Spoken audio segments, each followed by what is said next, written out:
it up, bankroll, euro, peso, add it up, I'm just doing me, everything is on me, oh you matter what, add it up, bankroll, euro, peso, add it up, I'm just doing me, everything is on me, oh you matter what. What's up mga bro? Sa part 1 ay nasabi kong naisalpak na ni Boss Warren ang engine block at na-install na niya ang ibang parts kay Atom.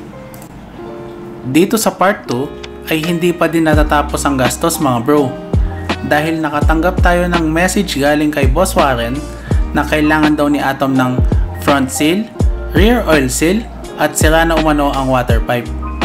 Kailangan din daw dalhin ulit sa machine shop ang head para i-resurface at need daw ipaasinta lahat ng valves. Sa mga ganitong sitwasyon mga bro ay kailangang malalim ang bulsa mo dahil hindi talaga biro ang gastos. Pagkatapos ng isang araw ay nakuha na nga sa machine shop ang head ni Atom at nasabi din ni Boss Warren na konting tiis na lang umano ay matatapos na si Atom. Kasabay ng magandang balitang iyon ay may kaakibat na namang gastos. Kailangan daw matune ni Atom dahil nagpalit daw tayo ng bagong piston. Upang maitono si Atom ay kailangang ma-rechip ang stock ECU ni Atom para maging programmable ito. Makalipas ang ilang araw ay natapos ng i-tune ni Boss Warren at naiuwi na natin si Atom.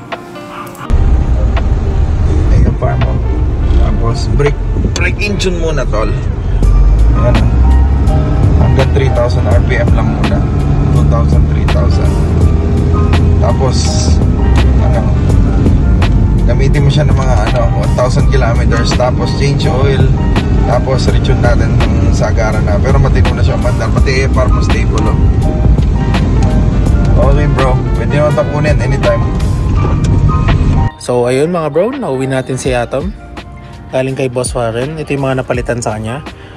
Turbo radiator, hose, tapos yun nga, pina-overall natin yung makina, head tsaka block, tapos alternator belt, power steering belt, timing belt, nagpalit din ng fuel filter, lahat ng gasket, head cover gasket, oil pan gasket, VTEC solenoid base gasket, yung dalawang gasket dyan napalitan na, tapos dito yung mga o-ring dito sa distributor napalitan na din, camshaft oil seal, lahat ng oil seal napalitan na, bago yung ATF fluid, bago yung engine oil, naka-coolant. Ayun, yun yung mga pinagawa natin kay Boss Warren. By the way, may binili din pala tayong surplus na power steering pump na dapat ipapalagay natin kay Boss Carlos, kaso hindi nalagay nila Boss Warren, nakalimutan yata nilang ilagay. Tayo na lang maglalagay nun, so papakita ko sa inyo sa mga susunod nating videos kung paano magpalit ng power steering pump. Siyempre kailangan natin i-detail or linisin yung makina ni Atom, yung engine bay niya, lalo nang malinis na siya, wala na siyang nagtatagas. So yung mga dating pinagbakasan ng langis na pinagtagasan, lilinisin natin, i-degreaser natin yan, tapos lilinisin natin lahat yan. Gagawa din tayo ng DIY video natin kung paano natin ipipaint itong head cover tapos itong heat shield. Ang dudungis na kasi nila Then yung mga need pang palitan kay Atom, yung mga wirings, kailangan na pa-wiring yan.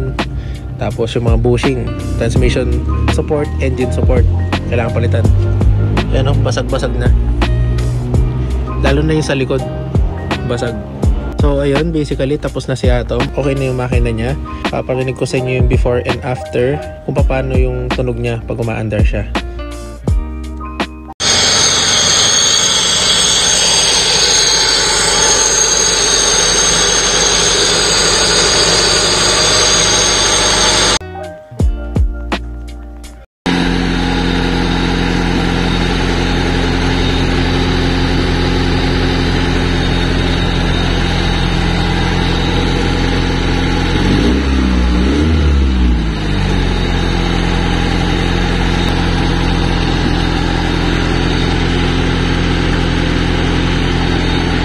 So that's all for this video mga bro.